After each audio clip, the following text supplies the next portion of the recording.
কে উঠবোস করাবে এই অফিসারকে?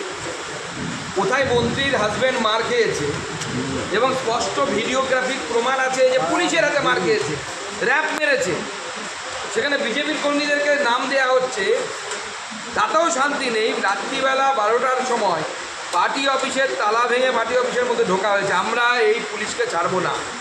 আমি এখান থেকে পরিষ্কার বলছি, পুলিশ এখনও সময় আছে, ক্ষমা চেয়ে নিক বিজেপির কাছ থেকে, সংযত হোক এবং আমাদের কর্মী যাদেরকে পুলিশ মিথ্যে মামলা দিয়ে তাড়িয়ে তাড়িয়ে বেড়াচ্ছে তাদেরকে এই মামলা থেকে মুক্ত করুক, নাহলে আগামী দিনে গিয়ে ওই থানা ঘেরাও করে অচল করে দেবো।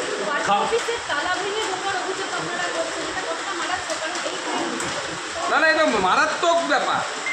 বিজেপি পার্টি অফিস কোনো উগ্রপন্থীর আঁকড়া দেখে?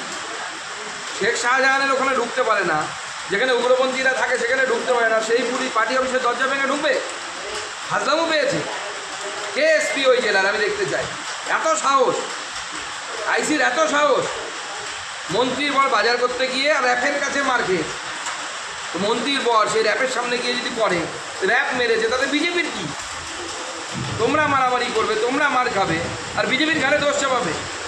বিজেপি মেরেছে এরকম কি কোনো তথ্য প্রমাণ তৃণমূল কংগ্রেস আপনাদের কাছে তুলে দিতে পেরেছে?